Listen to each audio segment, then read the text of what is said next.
Agradeço à reverenda Dilce e também o SAD por essa iniciativa, dessas lives que já estão acontecendo. Nós conversamos aqui entre nós e vai ser dividido a fala. A primeira fala vai ser o reverendo Ives, depois a Suela, e em seguida a Gabriela. O reverendo Ives Vergara Nunes é teólogo pelo CITIE IAB, Seminário Teológico da IAB, Porto Alegre, bacharel em Teologia pela STEF, Escola Superior de Teologia e Espiritualidade Franciscana, deão da Catedral Anglicana de Santa Maria, Belém, coordenador da Comissão Diocesana de Sustentabilidade Ambiental e Povos Originários, hospedeiro e membro da organização do Tapari, ecumênico e interreligioso da COP. Reverendo Ives, seja bem-vindo, é uma alegria tê-lo aqui conosco, e agora o senhor está com a fala. Muito obrigado, Tiago, e gratidão imensa por esta oportunidade de estarmos, né, a ouvir, a conversar, né, sobre essa temática da resiliência climática, a partir especificamente de um projeto desenvolvido pela Diocese Anglicana da Amazônia. Eu procurei colocar aqui ao meu fundo uma imagem da Catedral Anglicana de Santa Maria, onde eu trabalho, mas eu fiquei com uma imagem meio fantasmagórica, não levem a mal, essa imagem mais clara, assim, né? É só uma intenção de mostrar um pedacinho do nosso local de trabalho e também, né, pela beleza dele ser cercado por um jardim. É isso que eu gostaria de compartilhar com cada qual que assiste a esta live. Meus queridos, minhas queridas, a abordagem teológica da temática resiliência climática não parte, nesta noite, de uma questão ambiental em si, pois creio que esta tem sido já bastante abordada nas diferentes lives e estudos que a igreja tem promovido. Considero, assim, que já está mais que firmado nosso compromisso com a criação de Deus, o meio ambiente, a ecologia. Então, tendo presente este compromisso já firmado, inclusive e de forma muito especial através da quinta marca da missão anglicana, né, que diz: lutar para salvaguardar a integridade da criação, sustentar e renovar a vida na Terra. Então, isso é um princípio firmado entre nós. Então, tendo claro, já tendo sido estudado nos últimos tempos, eu quero propor pensarmos o embasamento teológico do projeto Resiliência Climática, que depois vai ser explicitado mais adequadamente pelas nossas técnicas, né, que lá estão diretamente envolvidas. Hoje, como pessoas de fé, eu tendo em mente, né, o passado, o presente e o futuro, mas não como algo estanque, fechado, né? Mas como algo dinâmico, que está sempre aberto diante de nós, nos ajudando a refletir, a aprender e transformar. Então, passado, presente e futuro. Quero analisar com vocês teologicamente um pouco essas dimensões. Assim, então, em relação ao passado, eu quero lembrar que é comum abordarmos a questão ambiental, por exemplo, a partir só de Gênesis, como se fosse aquele jardim maravilhoso que Deus criou tudo, né, e nos chamou a cuidar. Esta é a abordagem mais comum, diferentes ênfases, riquíssima sempre. Mas eu gostaria de partir de um outro ponto, né? Eu gostaria de partir chamando a atenção, para nós chegarmos em resiliência climática, de um outro texto, um texto que nos vem de Êxodo, capítulo 3, versículos de 7 a 10. Este texto nos diz assim: Javé disse: Eu vi muito bem a miséria do meu povo que está no Egito. Ouvi seu clamor contra seus opressores e conheço os seus sofrimentos. Por isso desci para libertá-los do poder dos egípcios e para fazê-los subir desta terra para uma terra fértil e espaçosa, terra onde corre leite e mel. O clamor dos filhos de Israel chegou até mim, e eu estou vendo a opressão com que os egípcios os atormentam. Por isso, vá, eu envio você a Faraó, disse Javé a Moisés, para tirar do Egito o meu povo. Isto é palavra do Senhor, e a gente dá graças a Deus.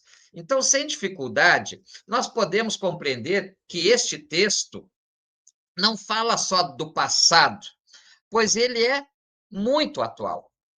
Pois mesmo em lugares e momentos diferentes historicamente, né, e socialmente, as misérias, escravidões, a exploração do povo continua a chegar diante de Deus, que continua a enviar a quem nele acredita para transformar esta realidade. No presente, segundo momento de nossa conversa, no presente, o projeto Resiliência Climática é exatamente isto, o resultado de ouvirmos os clamores do povo da floresta, explorados pelo capital e os interesses econômicos.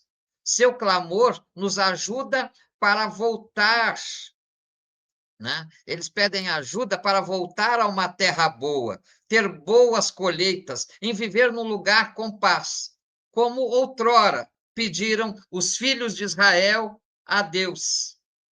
Então, a partir disto, lá Deus enviou Moisés, e hoje, mesmo com suas fragilidades, nós somos, como Igreja Episcopal Anglicana do Brasil, como Diocese Anglicana da Amazônia em particular, enviados diante dos faraós e dos seus poderes nos tempos atuais. Aqui estamos, como uma igreja pequena e frágil, mas não uma igreja medrosa, mas não uma igreja cúmplice desses projetos. Não compactuamos, como outrora Moisés, enviado por Deus, não compactuou com o projeto de Faraó. Hoje não compactuamos com os projetos de destruição da Amazônia, das suas matas, da sua riqueza, que tantas vezes é realizado em nome de projetos de poder econômicos, como é realizado a destruição de nossa floresta, de nossos rios, do nosso solo para a produção de soja, a produção do açaí, que especificamente tem muito a ver com o nosso projeto de resiliência, a destruição do nosso solo pelas mineradoras, projetos de poder, projetos verdadeiramente faraônicos. E lá estamos nós, sentindo enviados por Deus para lutar, para, diante desses poderes, enfrentá-los. Mas eu quero aqui, né, nessas dimensões que nós estamos trabalhando, do passado, presente e futuro, evocar um conceito que eu aprendi da Mary Joyce, né, que nos está acompanhando. A Mary Joyce é uma das coordenadoras do Projeto Resiliência, né, uma das lutadoras, né, pelas causas sociais aqui na Amazônia, e Mary Joyce me apresentou um conceito chamado, que vem da tradição Akan, de Gana, chamado Sankofa. Sankofa. Sankofa significa nunca é tarde para voltar e pegar o que ficou para trás. Ou pode ser também retornar ao passado para ressignificar o presente e construir o futuro. Né? Sankofa, esse conceito, esse símbolo, é representado por um pássaro que olha para a sua cauda enquanto anda para frente. Vocês podem pesquisar na internet, eu não vou usar nenhuma imagem. Sankofa é um pássaro muito bonito, né, colorido. Ele olha para trás, mas caminha para frente. Né? E então,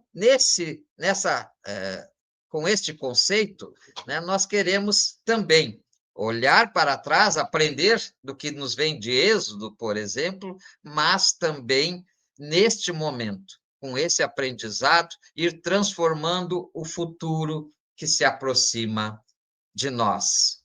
Pois hoje nós estamos vendo aqui na Amazônia e em tantos outros lugares projetos que escravizam, projetos que destroem, projetos que maltratam, projetos que colocam o ganho e os projetos de poder de poucos, né, em detrimento da desgraça de muitos e da destruição da natureza.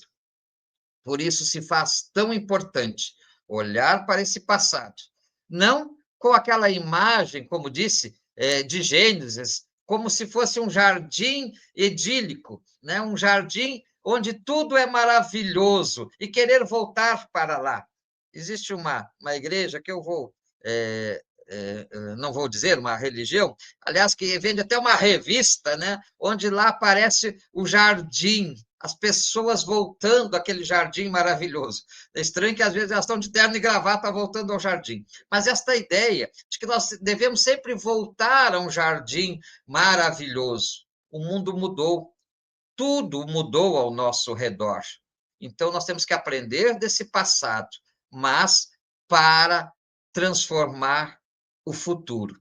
E pensando assim, eu quero convidar, né, a partir desse conceito Sankofa, né, retornar ao passado para ressignificar o presente e o futuro, eu quero convidar vocês também a ouvir uma leitura, aquilo que nos projeta para o futuro, né? Ela vem do livro do Apocalipse, no capítulo 22, versículos de 1 a 3a.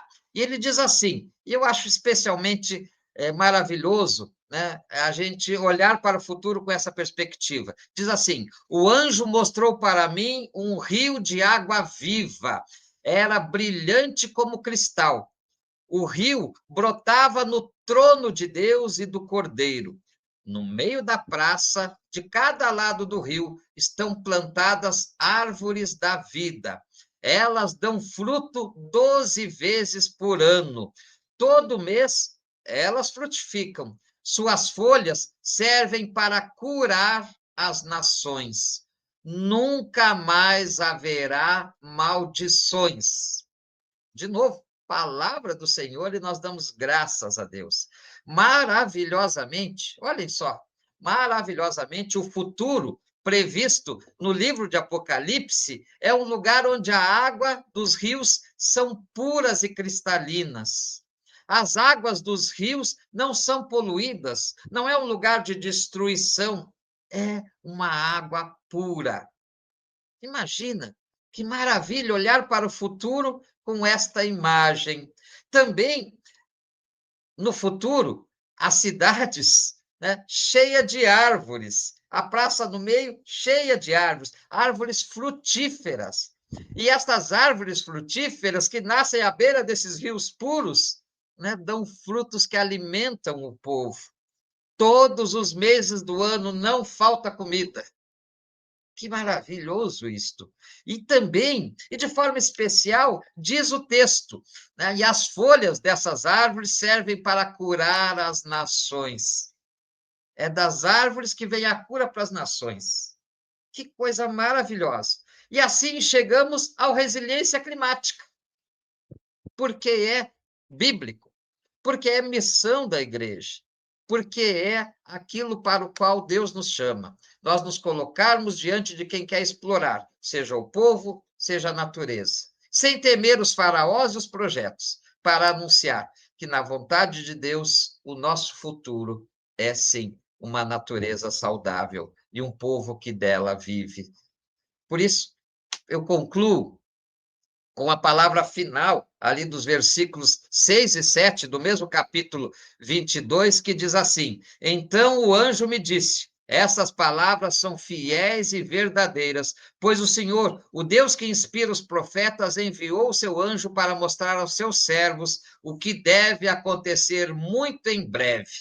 Eu que venho em breve, feliz aquele que observa as palavras da profecia deste livro. Esta é a palavra do Senhor. Demos graças a Deus. Muito obrigado, reverendo Ives, por nos trazer essa fala inicial. Agora a gente vai ter a oportunidade de ouvir a Suela Malcher, eu acho que é assim que se pronuncia, se não for ela vai corrigir. Ela é natural de Barcarena, no Pará, criada à beira do rio Itaporanga, sempre teve uma relação intimista com as águas, por isso ama nadar, ficar de bubuína no rio. É agrônoma formada pela Universidade Federal Rural da Amazônia e mestre em agriculturas familiares e desenvolvimento sustentável pela Universidade Federal do Pará. Atualmente desenvolve trabalho social como militante do movimento dos atingidos por barragens, MAB, com foco no trabalho com mulheres e crianças atingidas e atua na assessoria técnica dos projetos de resiliência climática na Diocese Anglicana da Amazônia, na EAB. Sueila, seja bem-vinda. Gostaríamos muito de ouvir também a tua fala. Obrigada. Gostaria de agradecer já pelo convite. É sempre um prazer dividir esses espaços com a Igreja Anglicana, né? Para continuar nessa mística que o reverendo trouxe, eu gostaria de ler um poema. Na Amazônia existem pessoas, e essas pessoas falam. Falam com a terra, com o céu, com o vento. Falam em canto, em pranto, em lamento. Se essas pessoas não falarem, o rio vai falar. Vai rugir em correnteza, desenhar na lama a tristeza de quem um dia chamou de lá. O rio fala em revolta, em silêncio engasgado, em troncos que descem cortados, em peixes que sobem calados. Mas se as pessoas falarem, a floresta respira, o fogo se apaga, a vida resiste. A voz se espalha como chuva que insiste. Porque na Amazônia há gente, e onde há gente há luta, e onde há luta há esperança. E a esperança não se escuta, ela se grita. Na Amazônia existem pessoas, e essas pessoas falam. Se essas pessoas não falarem, o rio vai falar. Então, com esse poema, eu gostaria de iniciar a minha fala, né? E ela vai ser muito relacionada com o que o poema diz, que é nesse espaço onde a gente é cercado por rios e é inevitável não falar deles. E com essa temática de resiliência climática, que é o que a gente tem trago muito nos projetos da Igreja Anglicana e que tem sido temas recorrentes nos últimos anos, né, em que a gente tem vivido muitas situações relacionadas à crise climática, e aí eu coloco, inclusive, para a gente debater também que não são mudanças climáticas, e sim uma crise climática em que vivemos, mas ao longo da minha fala a gente vai explorar um pouquinho melhor isso, né? Para a gente entender, eu pensei em trazer de uma forma um pouco mais técnica o que seria essa resiliência climática, né? Então, em um termo muito conceitual do que é essa resiliência, é a capacidade em que os sistemas têm de absorver um impacto e de se adaptar a ele, de voltar a ser o mesmo sistema, mesmo sofrendo com esses impactos, né? E aí esse termo ele era utilizado muito para falar sobre sistemas florestais, sistemas agrícolas. E com essa questão da crise climática, ele passou a ser um termo também utilizado. E aí entra essa questão de clima, né? Que é uma resiliência ao clima, uma resiliência climática. E quando a gente fala de resiliência climática, a gente pensa que para que haja essa adaptação do sistema, para que esse sistema volte a ser o que ele era, a gente precisa entender 3 outros conceitos. Um que está relacionado à adaptação, que também é um conceito muito utilizado quando a gente fala sobre crise climática, né?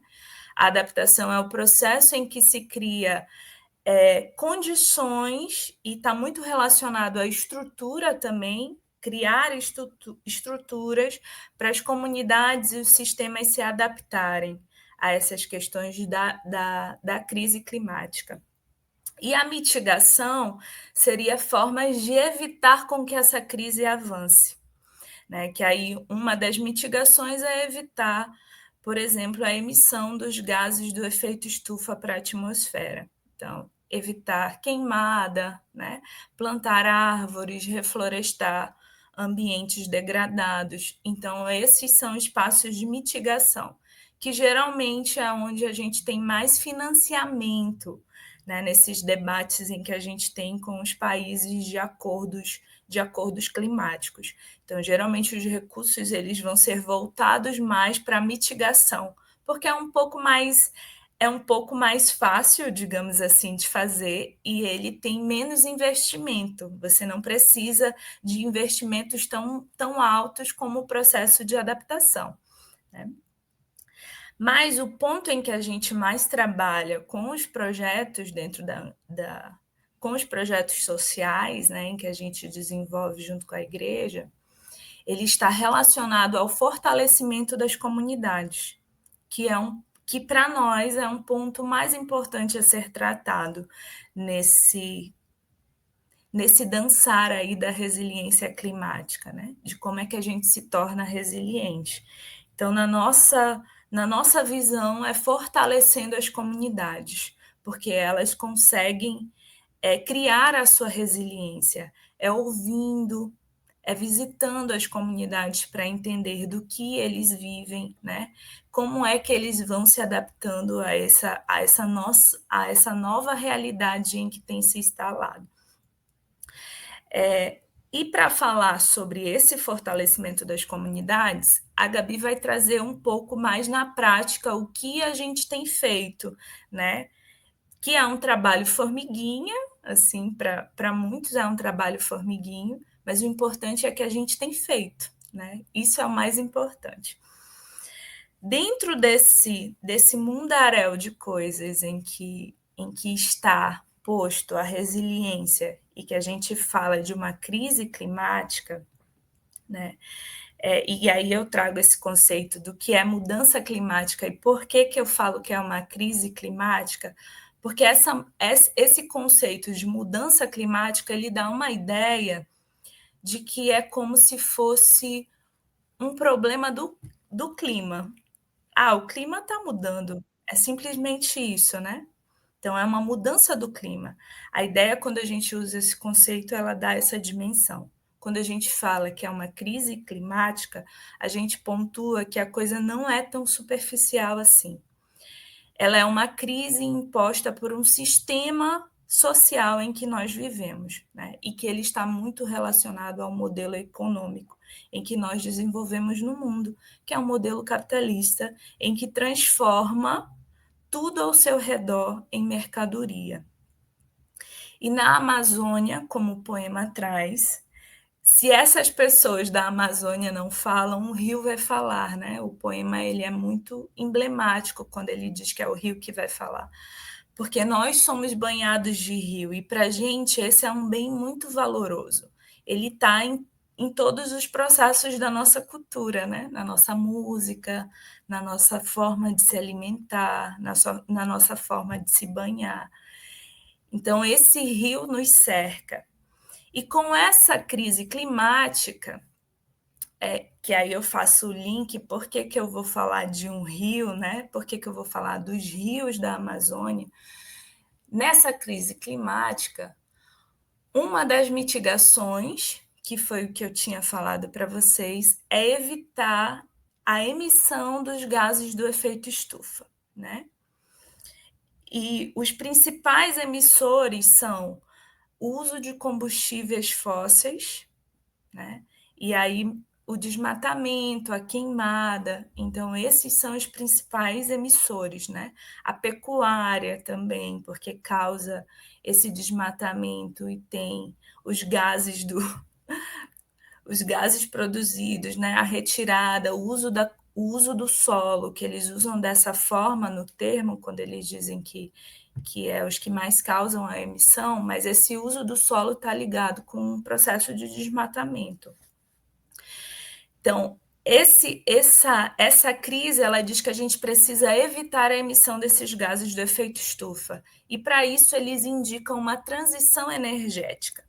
E essa transição energética seria uma transição renovável, em que você utiliza meios de produzir energia que sejam renováveis. E um deles é a água, né? No Brasil, se a gente for pensar em crise climática, a gente já fez o nosso processo de transição energética, né? A nossa principal fonte de energia, ela vem dos rios.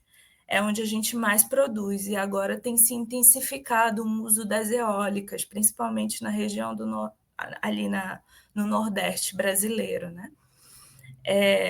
E timidamente as placas solares. Então, esse processo de produção de energia, que o principal objetivo é produzir energia para as indústrias, para produzir capital, para produzir formas de ganhar dinheiro, né? Então o rio passou a ser barrado, que é uma característica muito forte no Brasil e na Amazônia, que a gente vive isso muito pulsante, né?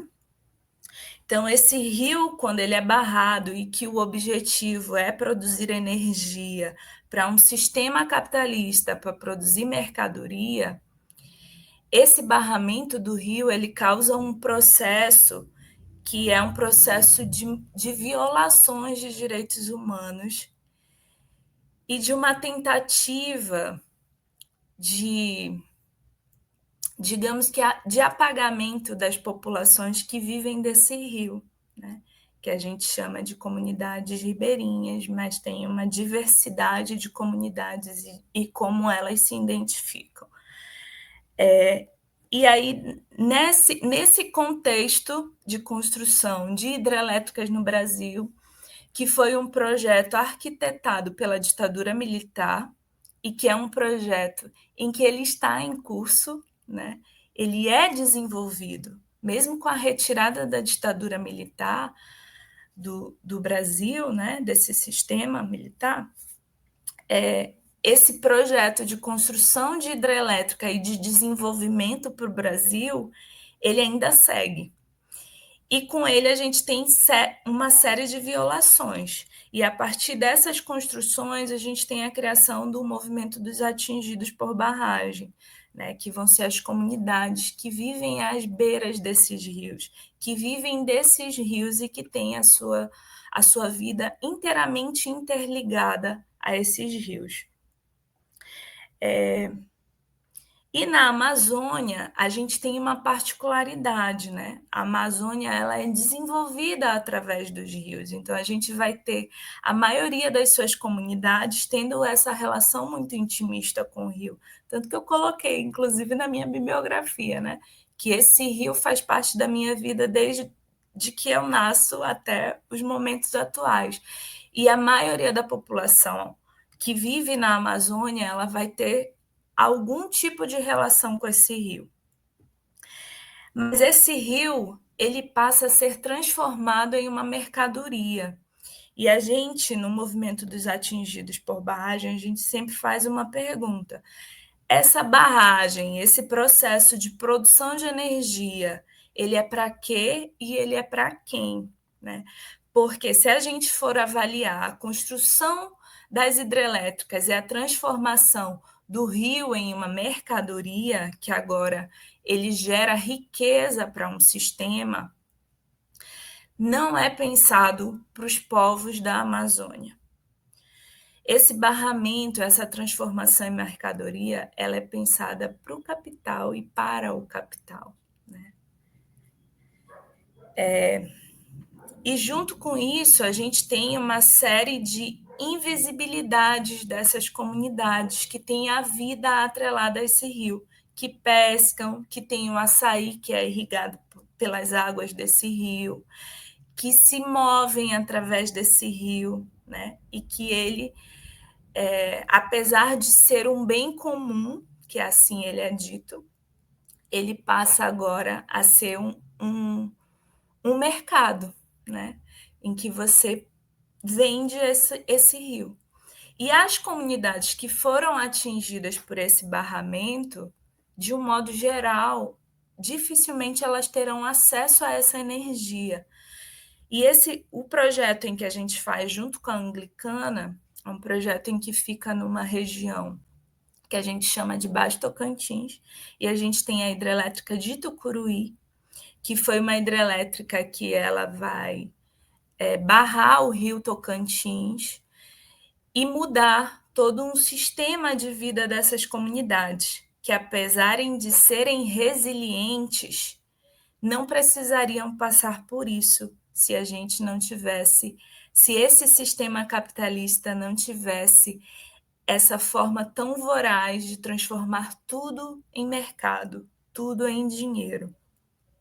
E o projeto em que a gente faz com a Igreja Anglicana, ele cria essa resiliência para essas comunidades. Acho que meu tempo acabou, Tiago, eu coloquei aqui. Mas aí eu acho que a gente pode trazer a Gabi, que aí ela traz, né, um pouco mais dessa visão em que temos com o projeto, e eu acho que complementa o que eu traria. Sheila, muito obrigado por tua fala. Lembrar o pessoal que está aqui no chat, as perguntas serão respondidas no final, tanto pela Sheila quanto o reverendo Ives e a Gabriele. A Gabriele é assistente social, especialista em tecnologia social em saneamento, saúde e ambiente na Amazônia, pelo Instituto Federal de Educação, Ciência e Tecnologia do Pará. Atua na coordenação e execução de projetos sociais da Diocese Anglicana da Amazônia, com um foco em resiliência climática, financeira e comunitária, nos estados do Pará e Amazônia. Gabriele, seja bem-vinda. Agora é o teu momento de trazer a fala, complementar, trazer a tua perspectiva. Em seguida, a gente volta para a tela, todo mundo. Boa noite a todos e todas. É uma honra estar aqui, dividindo esse espaço com a Sheila e com o reverendo Ives, e também para poder partilhar das contribuições deles e poder ouvi-los. Eu vou iniciar a apresentação de um slide.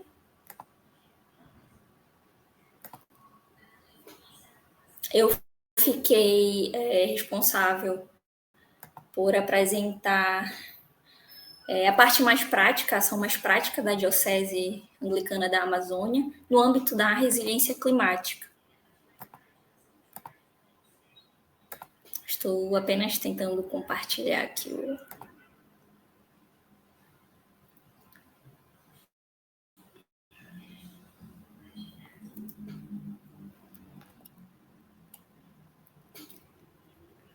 Será que está dando para visualizar? Acho que sim, né? Sim, está dando. Então, para iniciar minha fala, seria importante refletir sobre dignidade humana. Significa também compreender uma série de aspectos que são inerentes à sociedade, como aspectos sociais e ambientais. Então, particularmente, enquanto anglicana, eu vejo que o compromisso de fé, ele se concretiza, ele se materializa também nessa busca por justiça social e climática. E a atuação na região amazônica, ela é guiada por alguns princípios fundamentais. Dentre eles, o foco com comunidades tradicionais, que tem muito a ver com o que o reverendo falou e a Sheila também. Dentre essas comunidades, em sua maioria, ribeirinhas, quilombolas e povos indígenas, que em grande parte, que muitas vezes são vulnerabilizadas e que têm acesso desigual às políticas sociais. Um outro princípio também da atuação da Diocese está relacionado à formação de parcerias, que é um caminho indispensável, né, para somar forças, tendo em vista a extensão territorial da Amazônia e a escassez de recursos. Então, essas parcerias contribuem para a capilaridade das ações, né? Então, são parcerias com universidades, com secretarias municipais, organizações da sociedade civil. Outro princípio também importante nessa atuação é a valorização da ciência e da profissionalização. Então, todas as ações que são realizadas,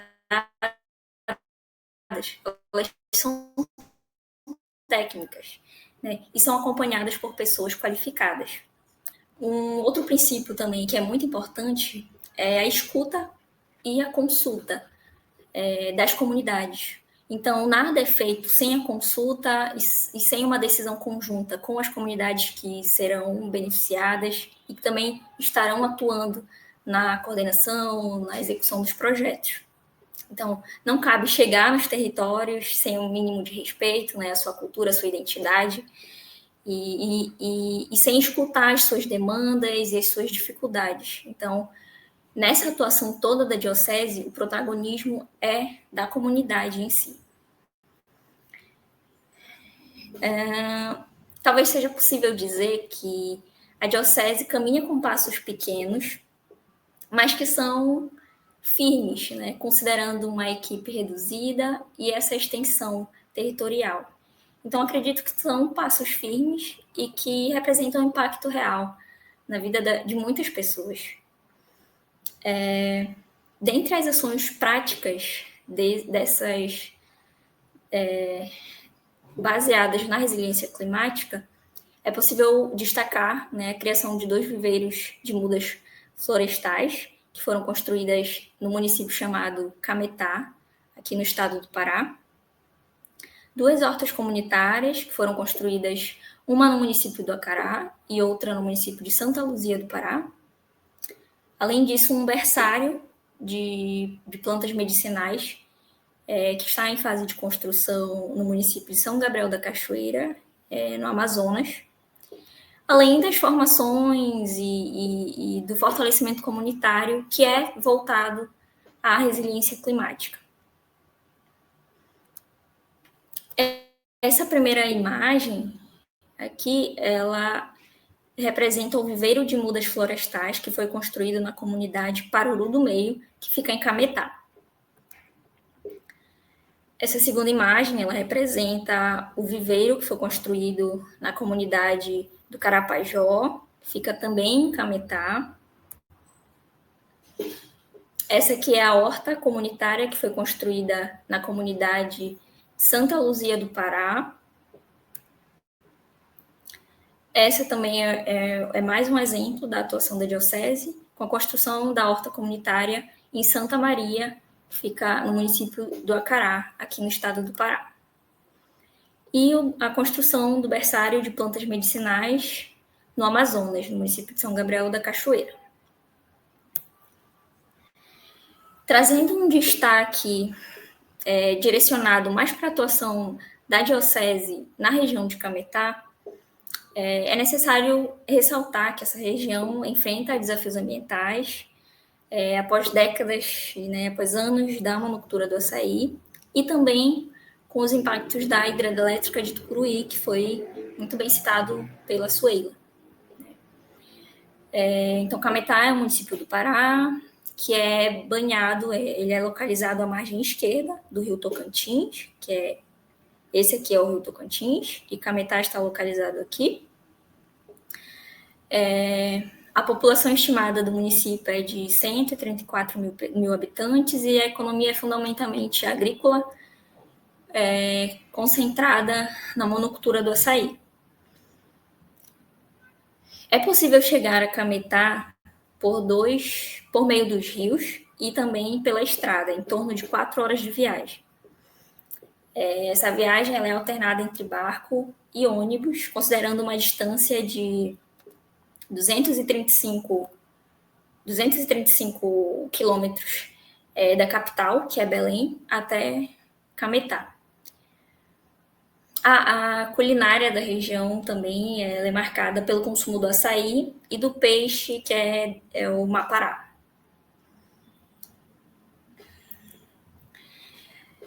O início da atuação da diocese lá na região, ele se deu por 2 fatores. O primeiro está relacionado com a atuação junto à formação de grupos de poupança solidária. E o segundo fator, que deu início às ações de resiliência climática na região, está relacionado à própria demanda das lideranças das comunidades de Cametá, que pediram apoio para o resgate da cultura alimentar e da biodiversidade, que estavam ameaçadas, né, tanto pela monocultura do açaí, quanto pela construção da hidrelétrica de Tucuruí e de demais ameaças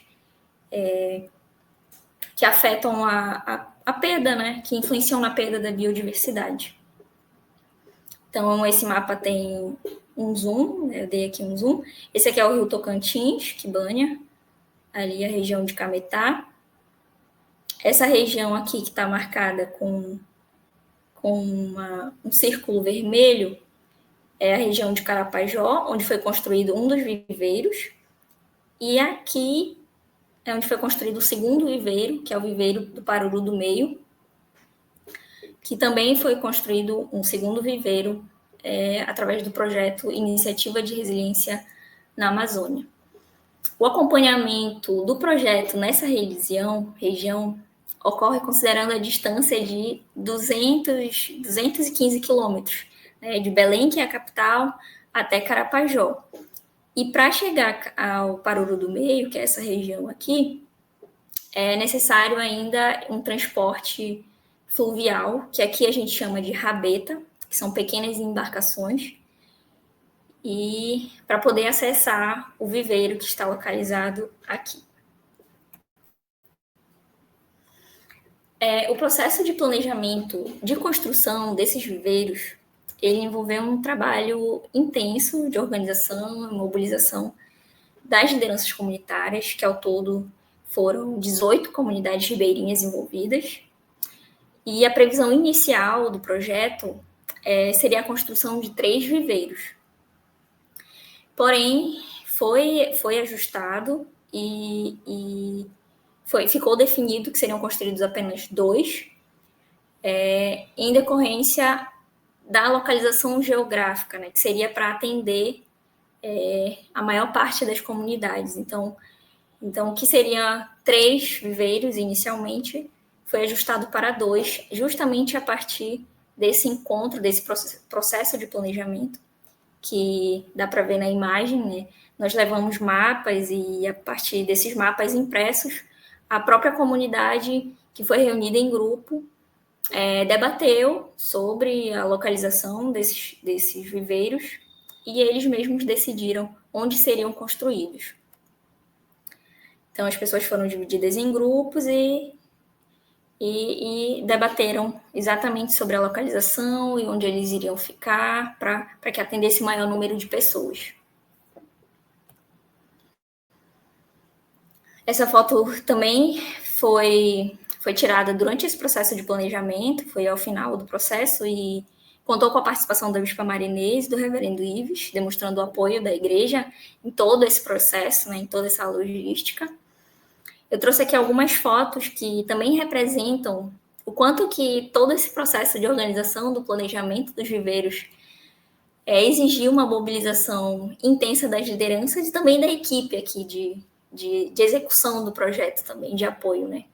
Na superação de diversas dificuldades, né? De dificuldades logísticas, longas distâncias, além das intercorrências, porque durante esse período de planejamento, também houve a falta de energia, e isso fez com que nós tivéssemos que adaptar algumas dinâmicas para que o planejamento seguisse, né? Então, outro desafio também durante todo esse processo foi conciliar o fato de que muitas lideranças comunitárias, eles vivem da renda diária. Então, deixar de trabalhar em algum turno ou em algum dia poderia representar a perda de renda, né, e o que poderia acarretar em dificuldades financeiras até ali para a família. Então, também nós tivemos que superar esse desafio para conseguir articular essa formação, chegar a consensos. E essa primeira foto aqui da esquerda, ela mostra exatamente a rabeta, que é um transporte que é muito utilizado na região. Aqui abaixo mostra algumas pessoas da equipe. A gente precisou usar, por exemplo, guarda-chuva, guarda-sol, né, para poder chegar até a localidade do viveiro, porque eram 40 minutos de distância, então é necessário usar, né, não porque é distante ali.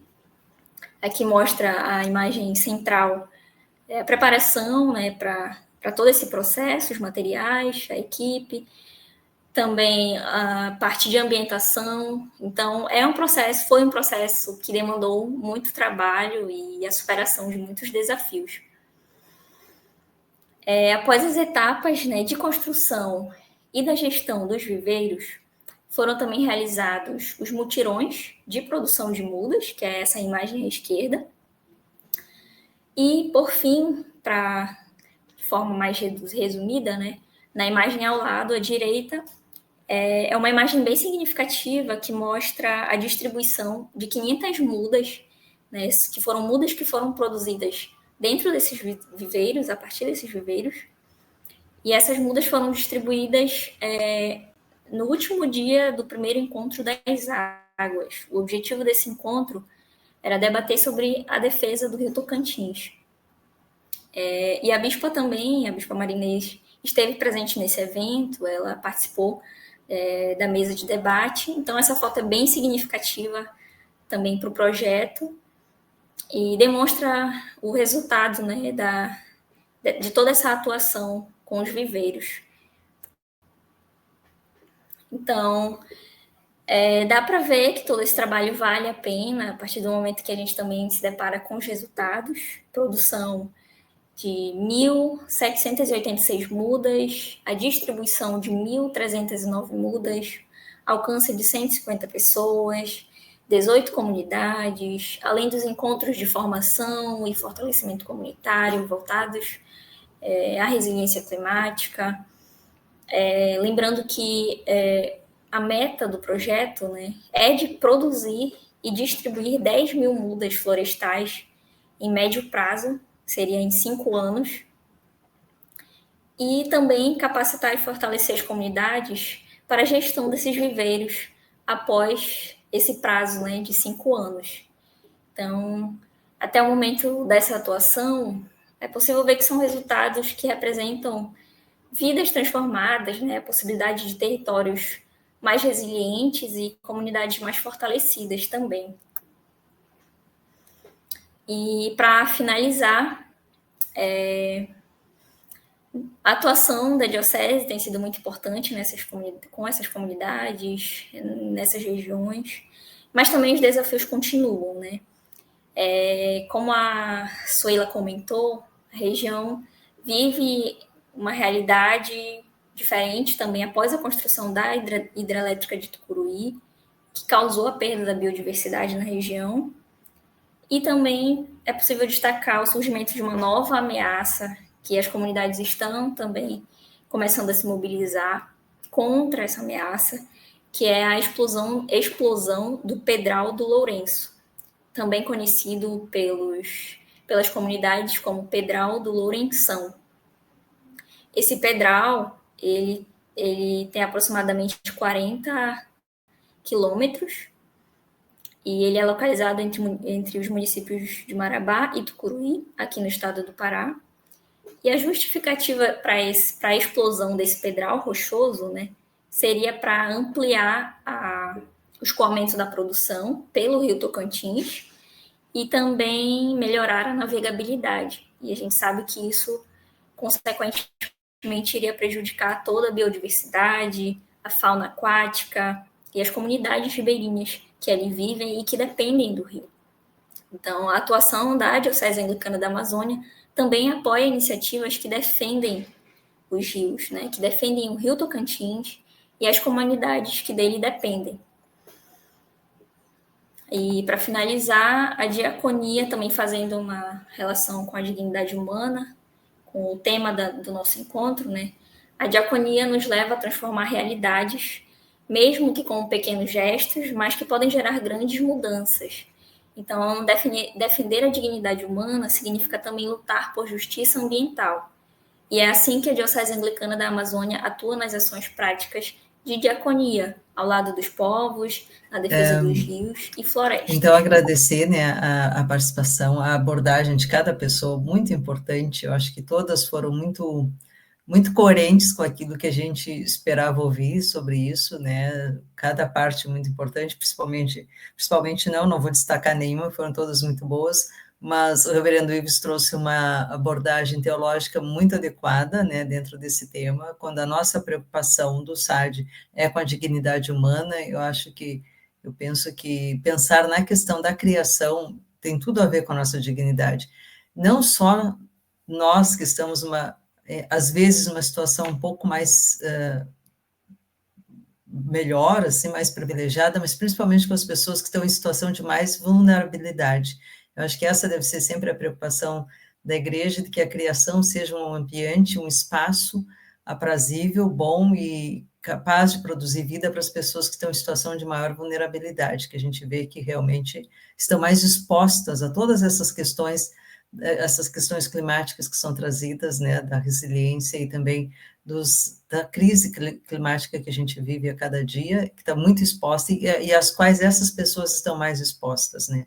E é tão bom ver também como a organização da sociedade civil se dá em relação a isso, como o movimento, né, dos atingidos por barragens, como as pessoas reagem a essa situação, mostrando a sua voz, o seu direito, e também quase dando um grito, assim, de resistência com tudo que está acontecendo e reagindo a essa ação toda que sofre a cada dia. E trazer os projetos da Diocese, eu acho que é tão importante, porque, às vezes, a gente parece que a igreja não faz nada, né? A gente olha para o lado, parece que as coisas não estão acontecendo. E esses exemplos dos projetos que a Gabriele trouxe são muito importantes até para a nossa autoestima como anglicanos, né? Saber que a gente pode estar lá apoiando as pessoas sem se preocupar com a conversão das pessoas, sem ser uma igreja proselitista que se preocupa somente em trazer pessoas para dentro da igreja, mas que está lá para resguardar, para proteger e para motivar aquelas pessoas que estão nos seus lugares, dentro das suas condições, a produzirem tanta coisa bonita, né? A gente acompanha, como SAD, acompanha esses projetos através do monitoramento e vê como tem resultados tão bons. E, às vezes, nós nos sentimos pequenos, parece que não tem nada que possa ser feito. Quando uma horta comunitária para uma comunidade vulnerável é uma transformação de vida, porque as pessoas estão produzindo com as próprias mãos aquilo que vão consumir, e isso dá um resgate, uma valorização da autoestima muito, muito importante para as pessoas. Mas eu acho que tem um pouco a ver com o impacto que causa um assunto como esse. Eu acho que quando se fala nessa questão, nós ficamos meio, realmente, como estamos aqui, meio emudecidos, né, sem coragem de avançar muito na discussão, porque também é uma coisa que assusta muito quando a gente começa a perceber de perto o quanto nós temos feito de mal para a criação, o quanto a gente tem negligenciado. É interessante como se consegue ter uma perspectiva daquilo de como a ganância econômica faz toda essa transformação sem desconsiderando completamente a vida das pessoas, né? A ganância econômica não considera o que pode acontecer, né? A gente vê isso em todo lugar, em toda parte, mas se torna mais gritante quando a gente fala da Amazônia, porque já é um clichê dizer que é o pulmão do mundo, mas quem entra na floresta sabe disso. Eu já tive, graças a Deus, tive a oportunidade de visitar também algumas comunidades aí junto com a Bispa Marinês, na Amazônia, e realmente é uma transformação quando a gente navega de rabeta, né? A gente andou de rabeta lá pelo rio e todas essas... foi uma visita muito curta, a gente não consegue ter a dimensão do que seja as pessoas que vivem diariamente na Amazônia, tanto os privilégios quanto as consequências daquilo que tem acontecido naquele meio. Então, nós convidamos, assim, para que em 5 minutos para cada pessoa possa trazer sua consideração final para este momento. Tem uma pergunta da Elizabeth White. Existe perspectiva de participação de integrantes do projeto Resiliência na Cúpula dos Povos durante a COP30? Ives, quer responder? Por favor. Aí já aproveita e se faz as tuas considerações em emenda. Entendendo que a COP30, além do espaço oficial, né, que a Suela nos lembra, ele tem espaços também, estarão presentes muitos movimentos. A questão é que esses movimentos não são ouvidos por aqueles que decidem, mas estarão lá, né, centenas de movimentos. E entre esses movimentos, a Cúpula dos Povos, né, que é um dos grandes. A Cúpula dos Povos tem em torno de 1.000 entidades dentro da Cúpula dos Povos, representantes de várias partes do mundo. Tem muita gente querendo fazer sua voz ser ouvida. E entre essas tantas centenas, milhares de entidades, está lá a nossa igreja, a igreja estará na Cúpula dos Povos, tem representação na Cúpula dos Povos, mas lembrando que a Cúpula dos Povos também é quase na periferia, né, desse espaço, né? Então, a gente está, inclusive, com o tapiri ecumênico e interreligioso, quero reafirmar isso, que acontecerá aqui no quintal dessa catedral que aparece aos fundos aí. A gente vai reunir as religiões, né, não só cristãs, mas interreligioso também, para dialogar o nosso papel nesse meio, né, em defesa da criação, em defesa do clima, né, e contra as mudanças climáticas e a injustiça que vem com isso. Mas eu quero, como uma última palavra, eu quero fazer um alerta. Né? Nós estamos aqui numa live, vocês podem nos ouvir diretamente, mas muitas vezes, como eu estou dizendo agora, só na Cúpula dos Povos são mais de 1000 entidades, e outras tantas iniciativas, né, de outras entidades que não estão na Cúpula. Mas o que chega para nós, através da mídia, são as informações, tantas vezes, patrocinada pelos grandes patrocinadores econômicos da COP, que são Vale do Rio Doce, Hidro, JBS, Banco Itaú, Banco Bradesco, esses que vendem a COP para o mundo. E contrataram, com muita dor no coração, eu vejo Fafá de Belém, Gabi Amaranto, grandes representantes da cultura do Norte, ser cooptadas por mineradoras para fazer propaganda da COP. Né, e querendo se gabaritar, seja Vale do Rio Doce, Hidro, como defensoras da natureza. E quem vive aqui sabe que são, na verdade, destruidoras máximas, né? Patrocinadoras super, ultra da destruição. Mas, no entanto, é elas que pagam as propagandas para divulgar a COP. Então, busquem se informar. Na COP tem uma luta viva, o povo está lutando, buscando ser ouvido, como bem disse a Suede, embora seja uma luta quase injusta, né? Porque a gente, diante desse poder econômico e governamental, mas o povo está lutando, está resistindo, os territórios fazem pressão, e a nossa pequena igreja está lá junto, né? Gritando diante dos faraós, né? A gente não se entrega.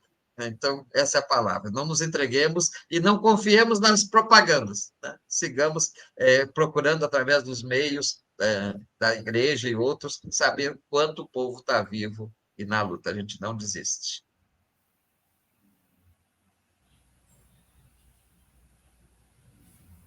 A Suíla, quem sabe, vamos manter a ordem que a gente fez a apresentação.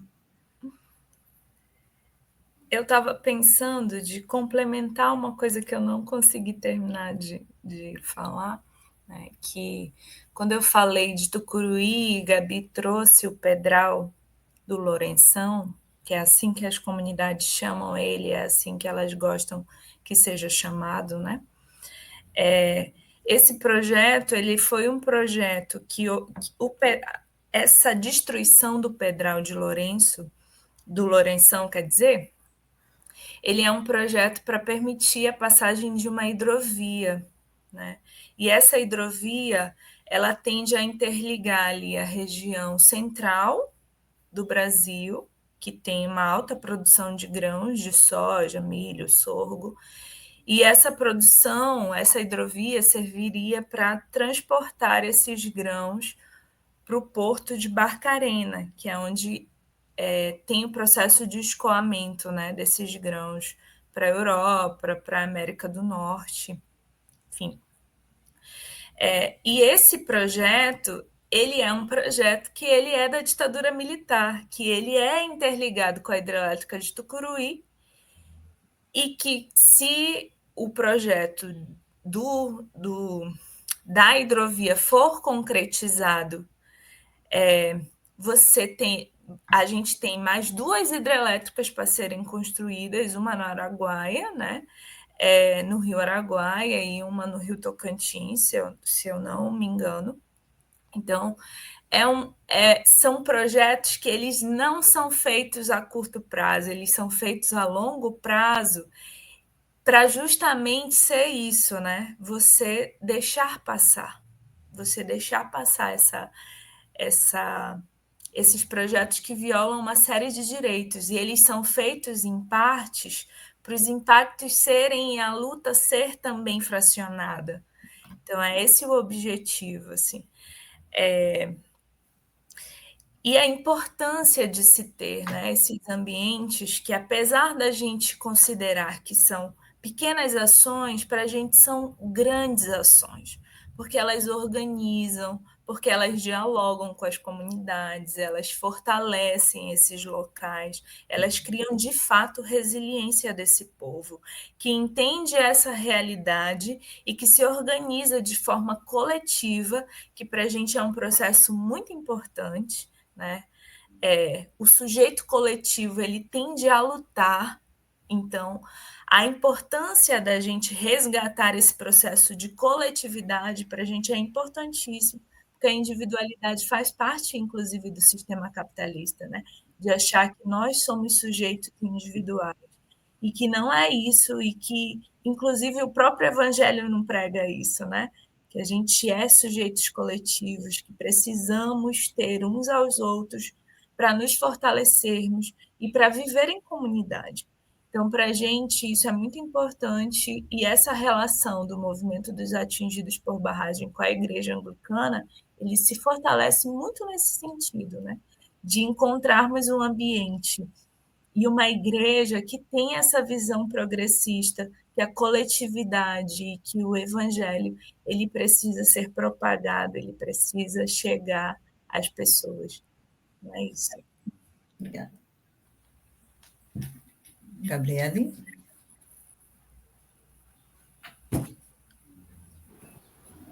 A minha fala, acho que vai mais no sentido também da gratidão por esse espaço de diálogo, de debate, porque são espaços importantes para a gente falar sobre as nossas realidades, falar sobre as dificuldades que a gente enfrenta, né?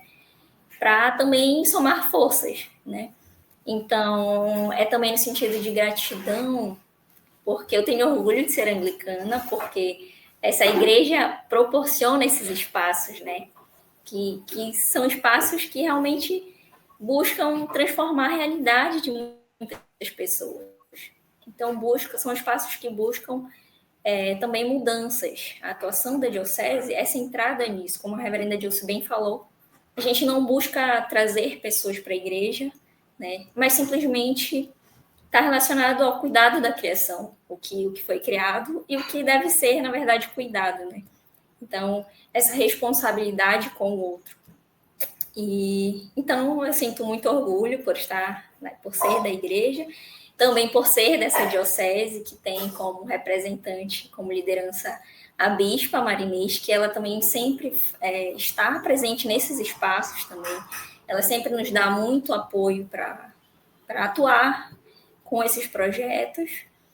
E agradecer a Meire também, porque ela está sempre também apoiando, sempre nos dando forças também e nos somando, né, a esses desafios. É isso. Eu agradeço, então, a participação de cada pessoa, também agradeço as pessoas que estão nos ouvindo neste dia ou também em qualquer momento, e é sempre uma alegria para o SAD poder trazer alguma discussão que nos faça pensar sobre a diaconia como uma forma de projeção, de promoção de vida para todas as pessoas, não só para o âmbito da igreja, mas que realmente as pessoas se sintam sustentadas e fortalecidas, né, pela atuação da igreja nos diversos espaços, não só dentro do templo, mas em todos os espaços. Agradeço o Tiago, que tem sempre nos apoiado, tem sido nosso suporte técnico nas lives do SAD, e próximo mês nós teremos a nossa live de outubro, sempre na terceira quarta-feira do mês. No mês que vem, o tema, eu não me lembro agora o tema, mas em breve estaremos divulgando o tema para o próximo, mas é sempre, a nossa motivação é a dignidade humana relacionada aos projetos que o SAD tem apoiado e que estão sempre diretamente relacionados com a vida da igreja e também com a vida das pessoas. Eu agradeço a cada uma que esteve aqui, as pessoas que se manifestaram através do chat também, trazendo palavras de incentivo, de apoio, né, de comentários bem importantes que nos motivam a estar nesse espaço. Agradeço, então, a Deus pela oportunidade de estarmos aqui, também a Deus que nos desenvolve e que nos move para termos essa consciência de compromisso com a vida em todos os seus aspectos. Uma boa noite para quem está agora conosco à noite e também que Deus acompanhe a cada pessoa no seu dia. Muito obrigada. Boa noite. Beijo. Fiquem